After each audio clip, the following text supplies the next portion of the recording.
Heyo everybody, Eternity's End developer preview. Let's check it out. The Shadowlands story pulls together threads that started in Warcraft 3 and wove their way through many of our expansions.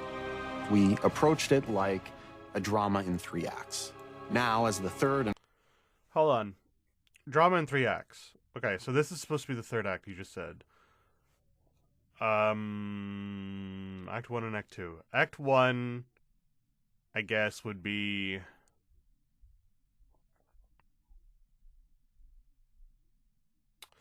I don't know, there's a lot of ways you could spin that. You could say Act 1 was Warcraft 3 with Arthas and the Scourge and all that. And then Act 2 is the Lich King and all that. And then this is Act 3. Or you could say that Act 1 is the Lich King, Wrath of the Lich King. Act 2 is Sylvanas BFA, and then this is Act 3. Or you could say that Act 1 is is Ner'zhul, and then I don't really buy the 3-act thing. It just doesn't really fit. It's more like a thing in like 20 parts. and this is like Act 17. It doesn't I don't know about that one, Chief. and final act begins of the saga. We need to stop the jailer from reaching his ultimate goal, which is to rewrite the rules of reality. Okay. Eternity's End serves as the final chapter of one book of the Warcraft saga. So all of this is one book? I don't know. That line, it just feels like Endwalker's the big end of their story. This is the big end of ours. Guys, we haven't hinted at that being the case at all, but, you know, I don't know. It's just something about that just doesn't seem right. If everything that has happened so far is one cohesive story, and I'm just not sure about that one. Why is Shadowlands the end? Like, if it's always been about this, how?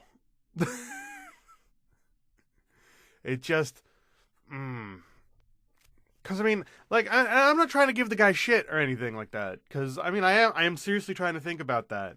It's like, if all of this has been one story, where does the Legion fit in? Where does the Old Gods fit in to the jailer's plans to escape the Maw and go to the Sepulchre? How did he learn about the Sepulchre of the First Ones? How did I mean, we know now how the jailer became the jailer, but we don't know, like, what he learned that made him go against the First Ones. We don't know, like, why he's trying to rewrite the laws of reality, do we? Other than just, you know, wanting it to not be of the First One's design, I guess. I don't know. And how does Miss Pandaria factor into that? I don't know. I don't know. Just something about it just doesn't seem right.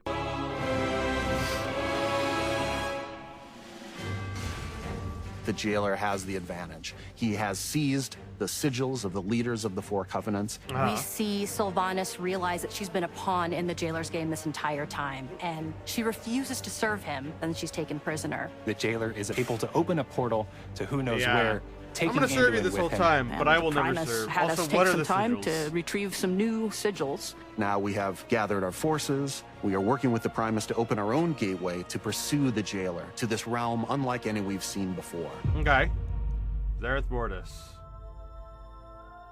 The Primus opens a portal, and we come into this alien land. It's completely white, foggy. We're walking on water for some reason. They can only make out some shapes, some figures there, some... Actually reminds me of the Legion Druid Order Hall. You know when you go through the Dream Portal the first time and you're in that puddle, that pool area? It's kind of neat.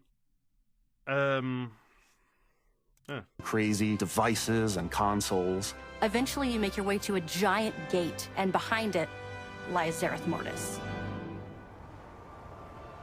Zereth Mortis was created by the first ones, and it is intended to create afterlives. Think of it as being tucked away in the fabric of the Shadowlands itself. It's kind of the behind the scenes of these afterlives that we've journeyed to. Okay. It's the land where the progenitors, the first ones who created all of the realms of the Shadowlands, this is their workshop. They've created everything we've experienced in Azeroth and Shadowlands and even realms we haven't discovered yet. These first ones built the universe as far as we know, but their intentions or methods are completely unknown. But of course, the Jailer's presence here is disrupting this process. And we're working to push back against the Jailer's forces and protect this place. I think the artists have done a fantastic job. And I know they did a lot of research, and they looked at a lot of real-life examples of very strange places in the real world. As a team, we were really trying to make this place as alien as possible. So we really wanted to make everything feel completely unique and That looks like the Emerald Dream. possible. So we That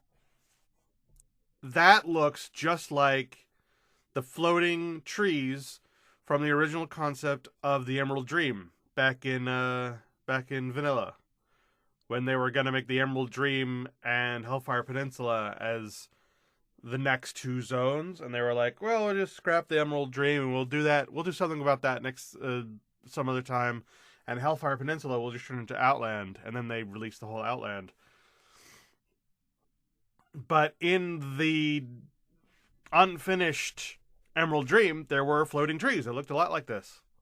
really wanted to make everything feel completely unique and completely different. Our trees here are floating. this. We have stones that are floating. We even have the massive Forge of Afterlives that is floating in the center of the zone. And true to its name, it's something that is kind of putting together a new afterlife to be sent out into the Shadowlands. It's kind of small. We have this water all around you because water is really the catalyst for any kind of creation. It's actually unlike any other water that we've seen before. This is actually water that we can walk on. It almost creates like a threshold between... It looks like any other.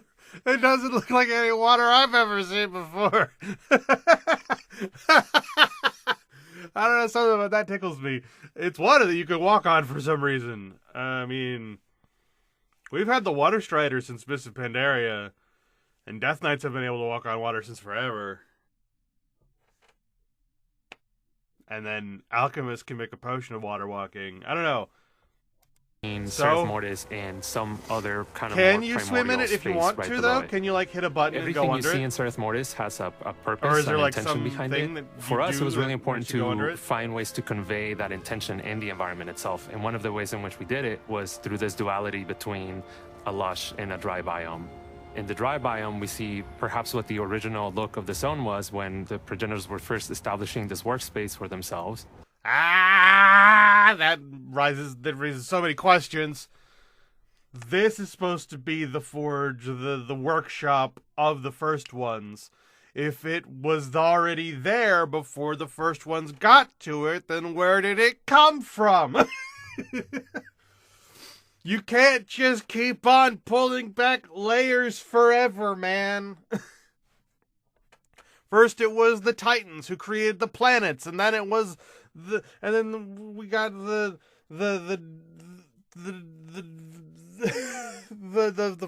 first ones are apparently the order constructs that leaded the Titans and created the afterlives. And it's weird because death and order are two separate powers, and yet the first ones are supposed to be of order and not of death. So the first ones of order created the Titans to create normal reality, and then ordered the death realms And then, like, sort of like how Sargeras is the Titan that brought order to the realms of chaos.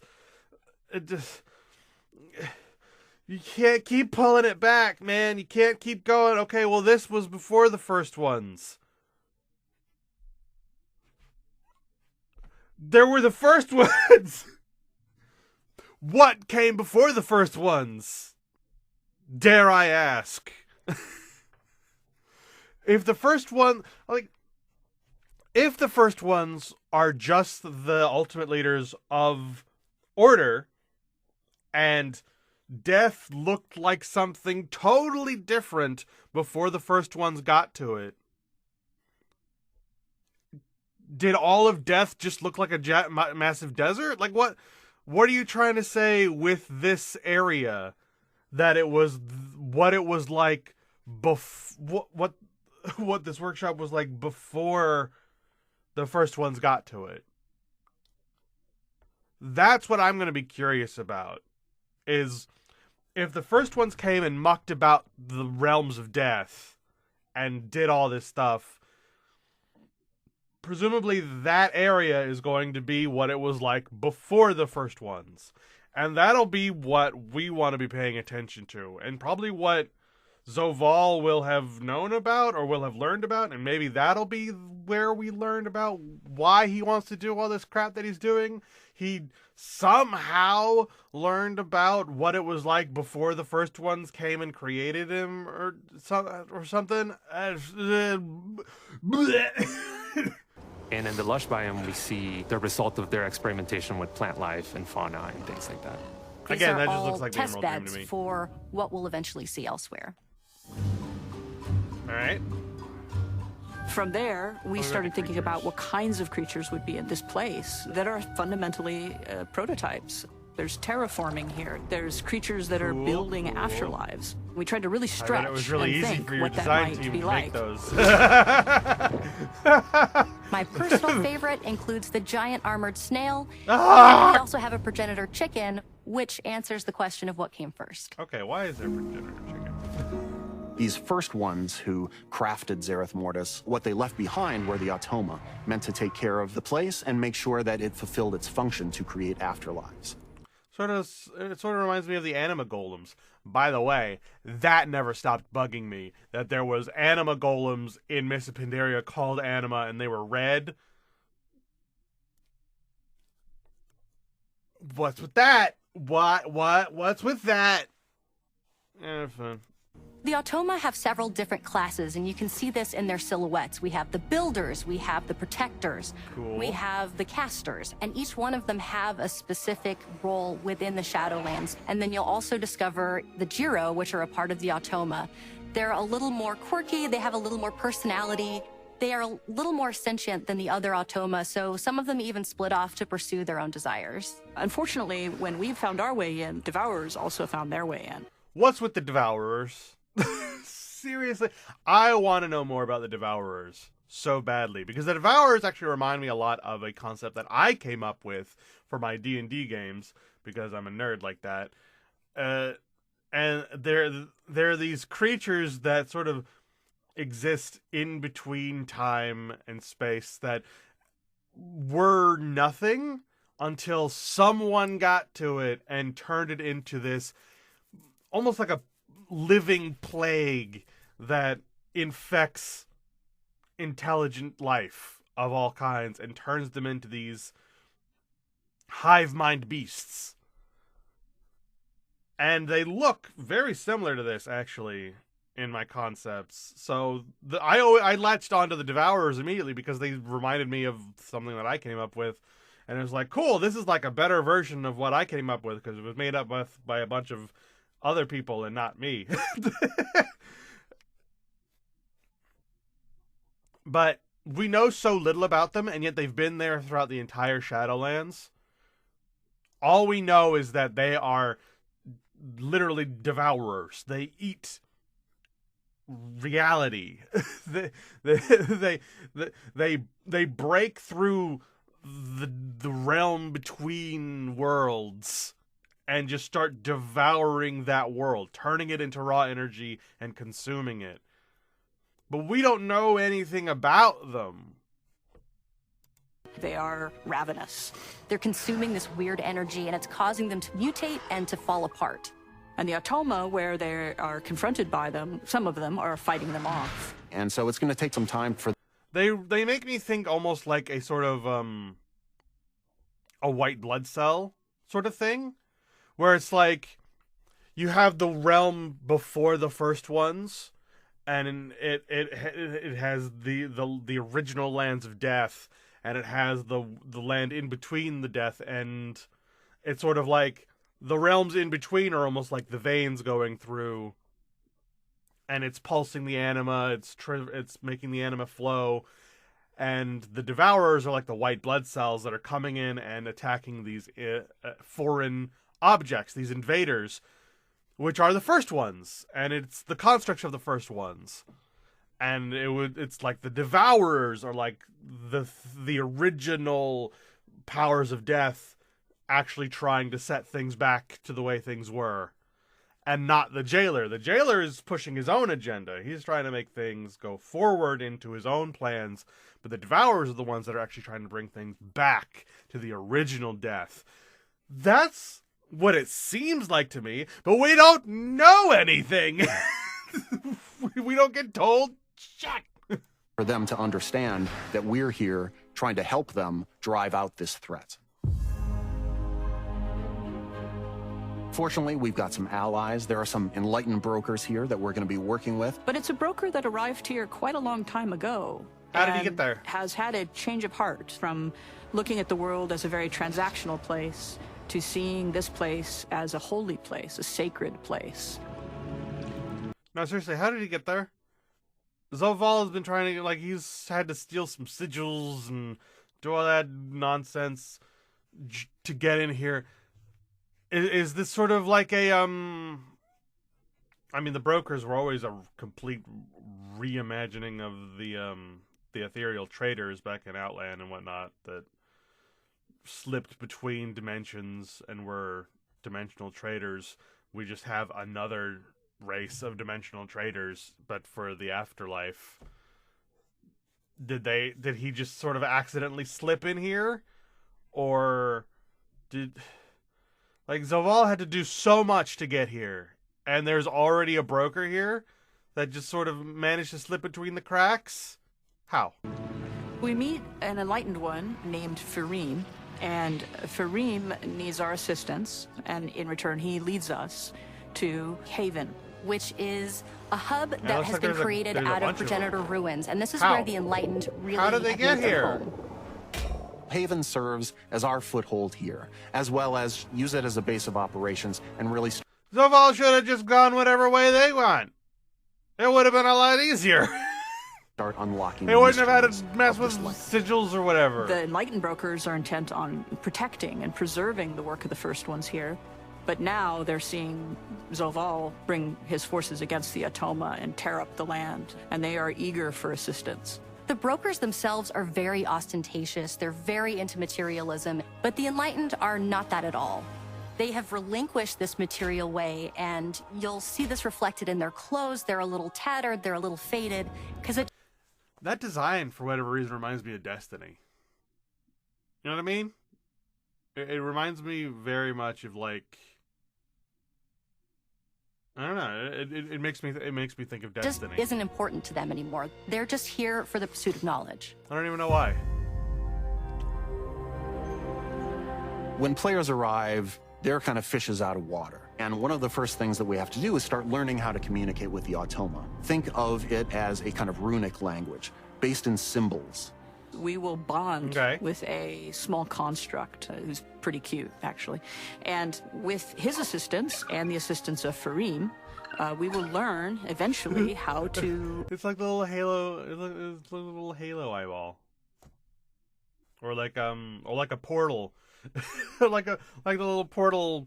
understand the Personality symbols core. through the cipher of the first ones. We'll uncover different parts of this alphabet and start to learn more about the progenitors and Zereth Mortis itself. Oh, It no. will allow you to I can't wait unlock for new the and different forms of content. lure people to so that can translate range all from of this daily when quest that to becomes new a options thing. on the vendors to places to explore and new side quests that open up. So it's really the gateway to exploring the far reaches of Zereth Mortis. As we looked into So, the of course, development the of 2.0. Cypher of the first ones, we wanted something that was unique that players haven't seen before. A little bit of familiarity, but something that takes that to the next level. We really involved the whole team in this creative process. We worked with our Do you not normally? Do you not normally involve the entire team when you're making something? UI team to be able to represent those through text, through these things talking and seeing them on screen in chat bubbles and in our chat window. Neat. Little by little, these kind of runes start taking shape into words that we recognize. But it's going to be a process that unfolds over the course of playing through Eternity's End. Makes sense. The Automa speak in this kind of musical language. They don't talk the way that we mortals are used to speaking. The sound team was super excited. They jumped in, they started prototyping all kinds of different sounds. We listened, we gave feedback. Okay. And we really ended up in a cool place.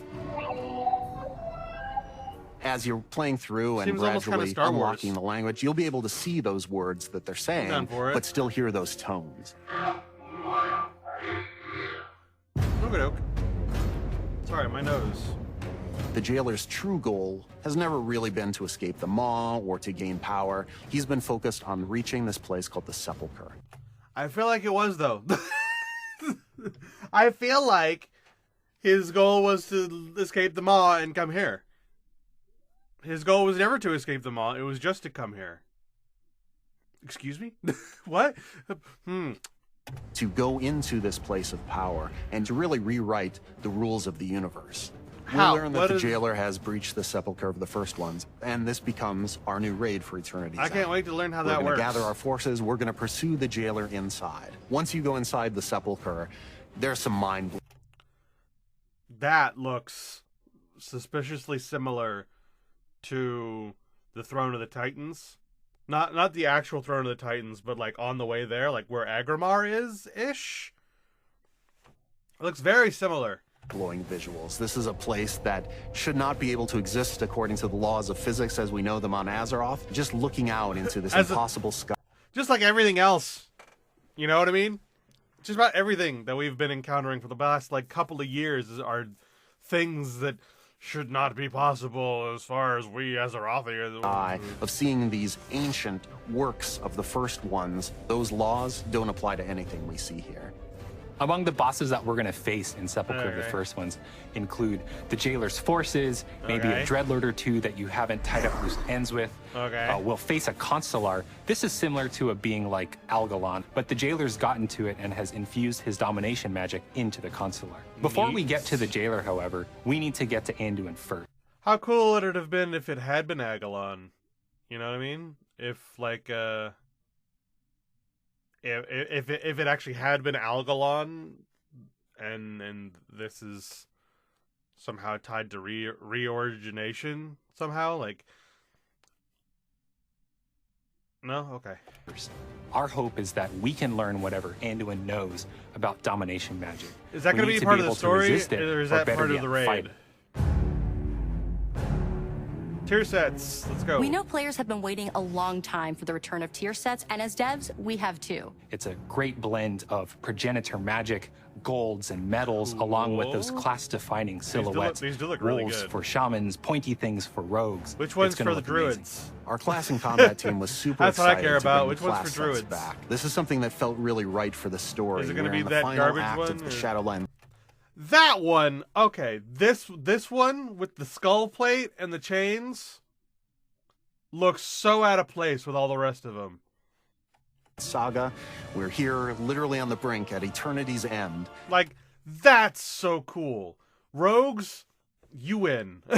Like, I'm fairly sure that's for rogues, and you just win. Like, the hood with the white, that's awesome. With the blades, that's so cool. That looks so out of place. It seems like it should be part of, like, last season's set. act of the Shadowlands saga.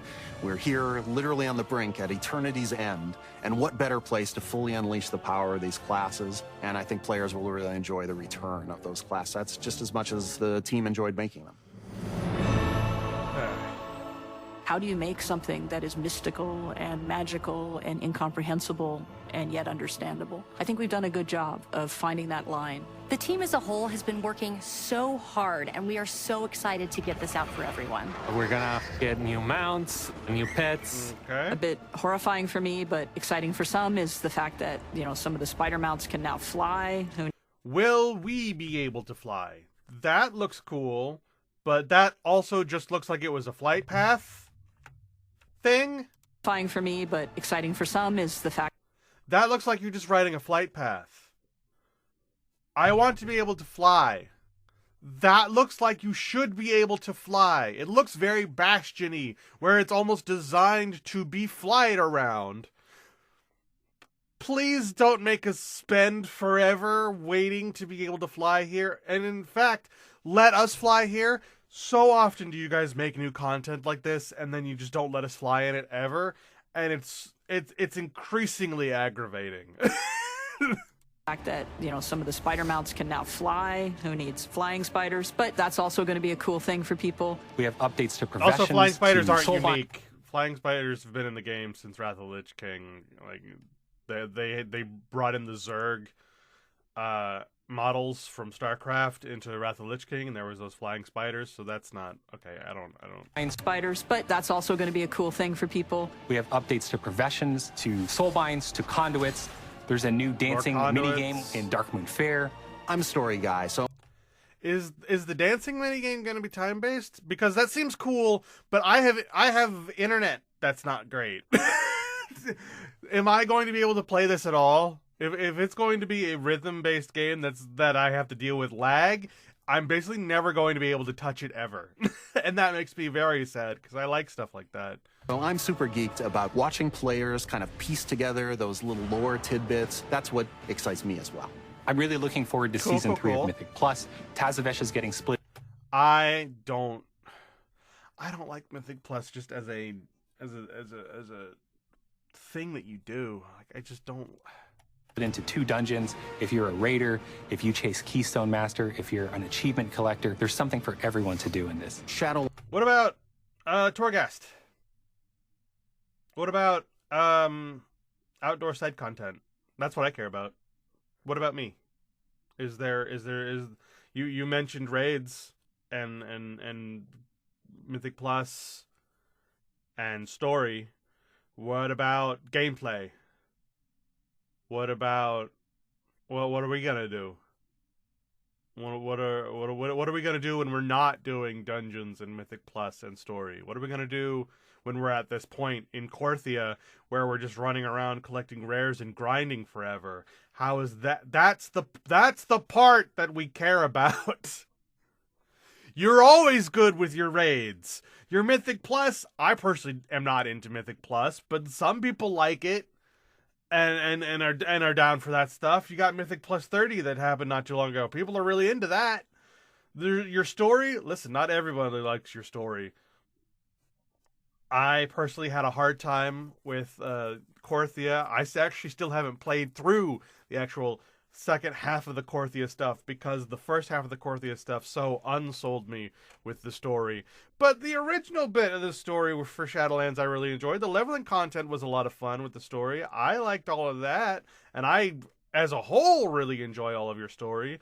But what I really care about is the actual gameplay. What are we going to be doing for weeks and weeks and weeks and weeks? That's the part that we needed to know more about, and it's the one part that you just haven't mentioned at all. Lands is like the final chapter of one book of the Warcraft saga, and our team is already it hard at just work going to be on the Korthia next stories to 2.0 come. or Can't not? talk about them quite yet, but when the time is right, we're going to be really excited to share them with you. And we're done.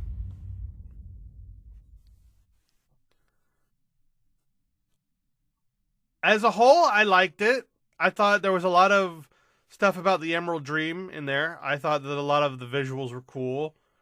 Zareth Mortis looks neat. Still a lot of questions and basically not a lot of answers.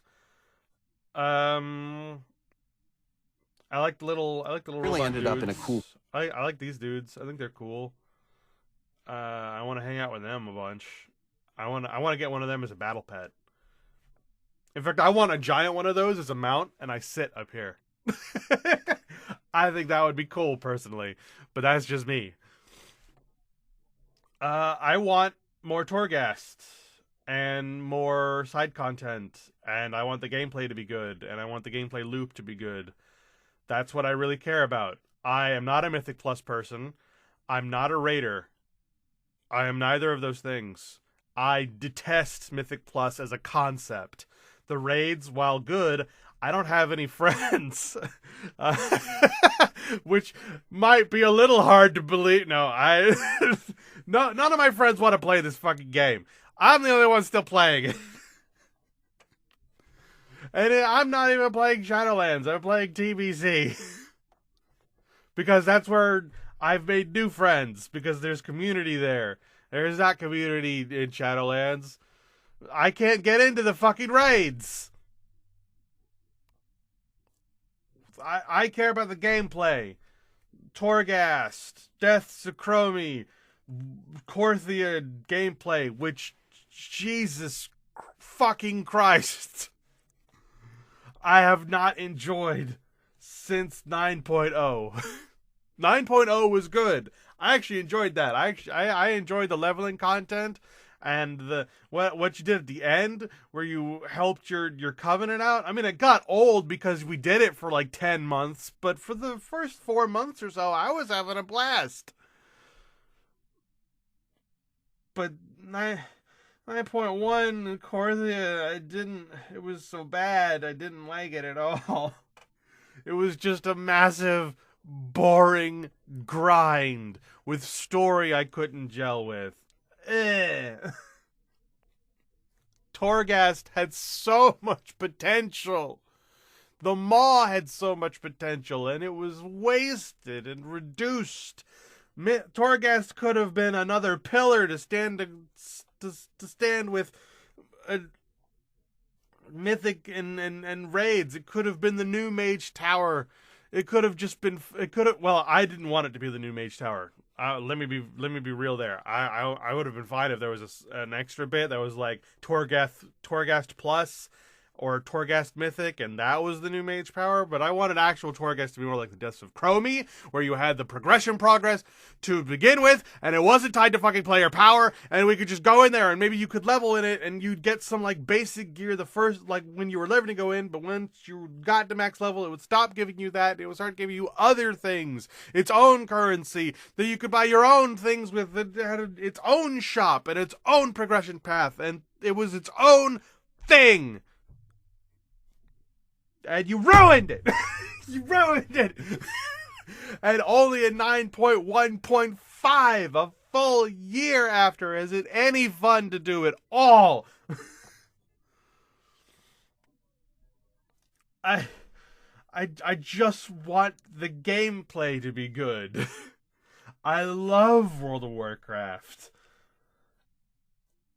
I want to play it. I want to give you money. Please. Please let me give you money. I don't have very much, but I want to give it to you. Just give me a reason. Anyway, I hope you guys enjoyed. I'm excited for this. I hope it's good. It looks good. It's definitely very pretty. Art team carrying as usual.